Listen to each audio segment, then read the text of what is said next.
Madam Speaker, if you think Crazy House having the right people, read this plan. Read this plan, Madam Speaker, because somebody has gone mad up there at that transport board. Somebody must be fully drunk, stoned, out of their cotton-picking mind, what they're doing. Honorable member. Honorable member. But read, I don't know what, I'm pretending to read. Honorable member, you don't need to use that language. I'm sorry, Madam Speaker. Thank you. No particular page, the entire plan is a crazy plan. It's crazy. It makes no mention of developing our young entrepreneurs in this country. None, Madam Speaker. Because that transport board carries out the functions that the police used to carry out in Inland Revenue for many, many years, and they did it very well. But in their desire to grow, they have grabbed school bus, they have grabbed government motor pool from the Ministry of Education, they have decentralized everything from the Ministry of Education and individual ministries. And Madam Speaker, this new body earns no new revenue stream, no additional new revenue stream that was not there before. It is really collecting existing revenue streams, but they have added millions of dollars in costs, in bureaucracy, in employment, in cronyism. They have added $120 million car park, the transport board, a $45 million head office, which they don't need. What do you need a $45 million head office for a transport board to do? But you don't need a new head office for $45 million. They have bought many buses, Madam Speaker. When you get up, you will make your presentation, my great friend. Not at all lying. I'm saying, listen, what you could have done with that $45 million. Honorable member. Thank you. Madam Speaker, they have bought many buses and vehicles that we could supply the entire OECS with, and have added operating costs of over $13 million a year. They've gobbled up all the vehicle revenue and have the audacity to lose nearly $4 million every year. Madam Speaker, my question is, why couldn't this government have given scholarships to young, deserving, young, bright people to be certified in mechanics, in repairs and maintenance, and ask those young people to set up small businesses and privatize the maintenance to those entrepreneurial youths, creating jobs, saving the inevitable theft, creating jobs and saving. Point of order? Yes, a point of order. Point of order, sir? Yes, and if it's elucidation, I'm not sitting to disturb, I need my time. Madam Speaker, point of order? I read a point of order. Honorable member, let me hear. I'm seeking to clarify what the member says that he's asked us to refer to the business plan for the transport board.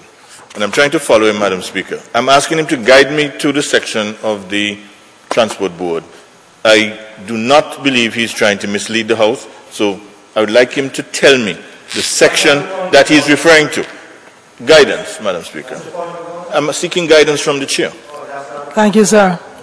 Honorable member, if you're going to refer, by all right, if you're going to refer to a document, the House needs to know what pages you're referring to. I don't know the exact page, Madam Speaker. To be honest, I read part of it. I do not know the exact page, to be very honest. But I'm saying, Madam Speaker. No, that is not right. You know in this House, once you refer to something, not referring to the other member. No, you can't do that. Why? Because that's not how the rules work. Page of the business plan, Madam Speaker. But you are making a reference to a plan. You're denigrating the plan. You're denigrating the people who put the plan together. You must give the House. I read the business plan, but I didn't read every page, Madam Speaker. With the specific pages to which you refer, you need to tell the House. Okay. Well, when I refer to pages, I will tell you, Madam Speaker. I will find the pages. Could you help me? So, in other words, what you've said to date is opinion. All I'm trying to say, Madam Speaker, the point that I'm trying to make is that monies that they're using to build a head office could be used to send young Antiguans away, give them scholarships, let them be trained in mechanics, let them be trained in repair, let them be trained in, and privatize that, rather than build a $45 million headquarters. Building a great edifice for a transport board, it's not a hospital. Look, man, you be quiet. You're chatting like a Spanish radio station. Honorable member, that's not necessary. That is honorable member. Honorable Member, that behavior and language is unbecoming. But he is constantly disturbing me. We have crosstalk in here all the time, but you don't really need to revert to that language. Okay? Thank you. Look, leave me alone. Yeah? Leave me alone. So petty and childish, man. Then you go and tell your sister I always picking on you. Honorable Member, this is not necessary. This is Parliament. There is always crosstalk. You engage in it yourself. You don't have to behave like that. So why don't speak to him? I speak to you all the time. He's childish.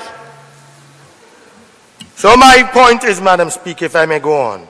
I'm saying that with that $45 million, we could have used that to send young people to be trained overseas and certified in mechanics, repairs, maintenance, and ask them to set up small businesses and privatize the maintenance to these entrepreneurial youths, thus creating jobs and saving theft, destruction, poor maintenance, parts theft that will occur in this ultra-modern government workshop. The building, the cost of the building. But you see, Madam Speaker, there will not, if they do that, there will not be any opportunities. And then youths are not on our agenda. But permit me two more examples to prove this lie of world economic conditions, Madam Speaker. World economic conditions and global recession has been responsible for the economic bankruptcy of Antigua and Barbuda. Because you see, Madam Speaker, the music is still playing, so let us dance to the business now. The business plan of the Financial Services Regulatory Commission. The Financial Services Regulatory Commission, I do not know the page. I'm not referring to no page, I'm referring to the department.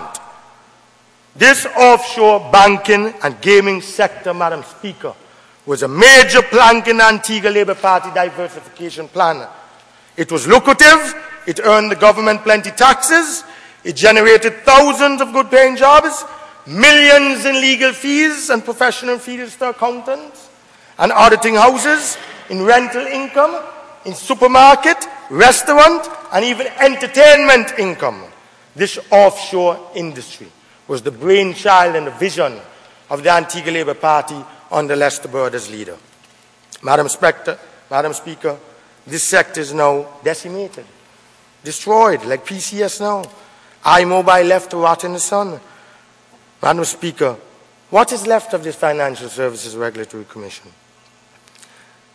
Look at the business plan.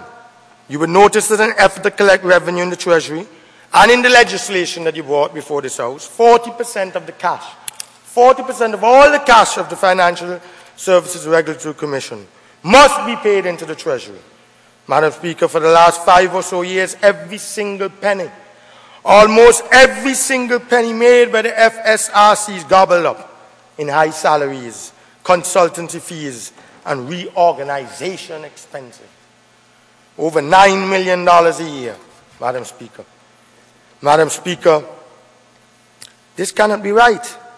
This cannot be right. What tangible benefit are we getting? And I know I have to be fair that the Americans and the OECD countries have brought a lot of pressure to bear upon small, vulnerable countries like us, making us go back to Parliament from time to tighten our legislation, Madam Speaker, and trying in all that they can do within their power to also make this industry fail, because they do not want the millions of dollars to leave United States mainland and Europe to go to small little third world black vulnerable countries like this.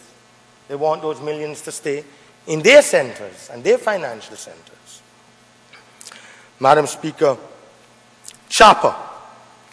If we look at Chopper, Madam Speaker, and the housing project at Follies and at North Sounds, houses were built by Venezuelans, Mr. Minister, financed by them, utilizing their material. These houses were said to be built for teachers and nurses, policemen, civil servants.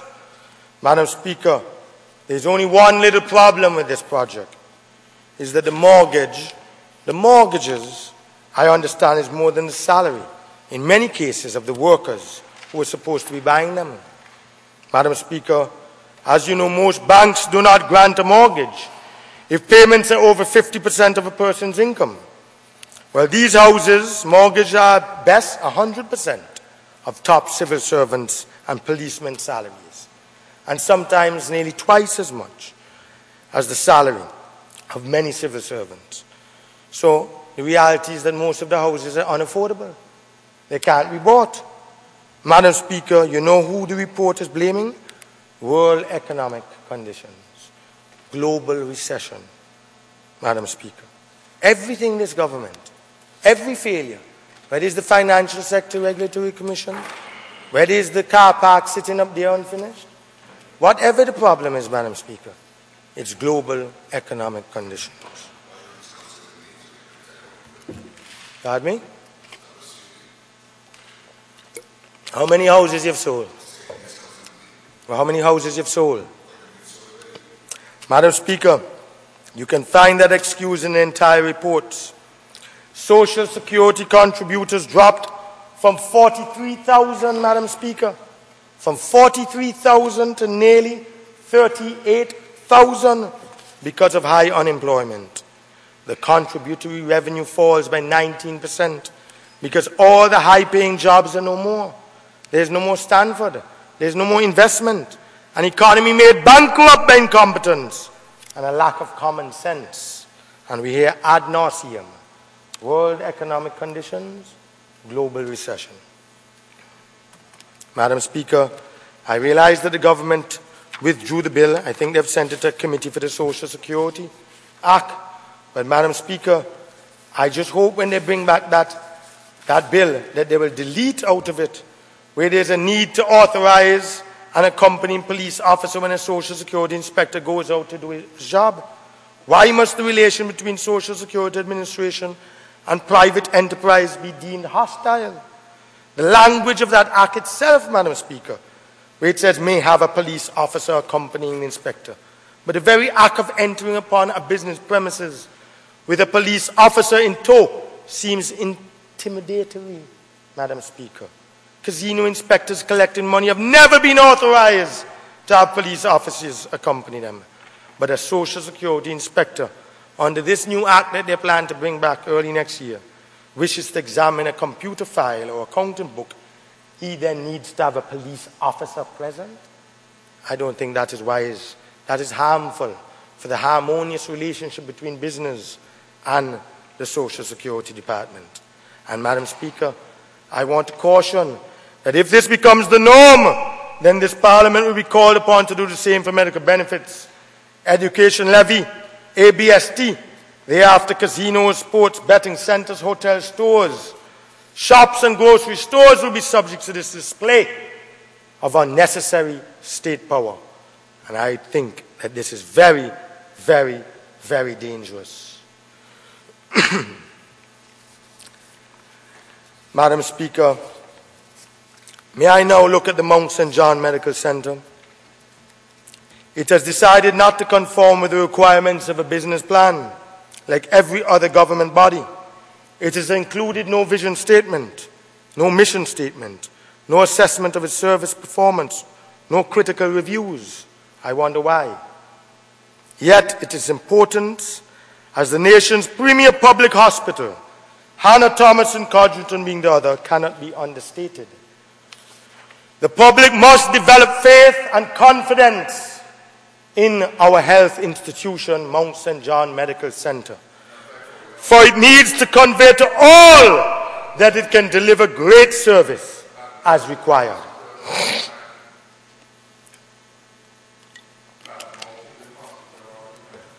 Madam Speaker, how can an operating room be expected to supply the services for which it was built without proper air conditioning?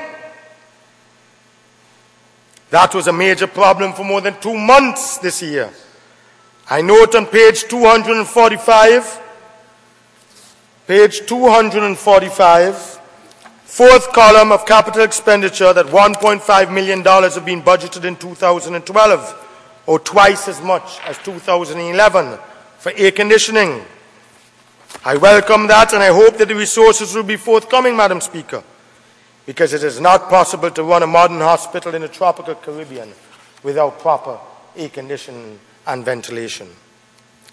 Then supplies under item 24 in the recurrent expenditure budget on page 243.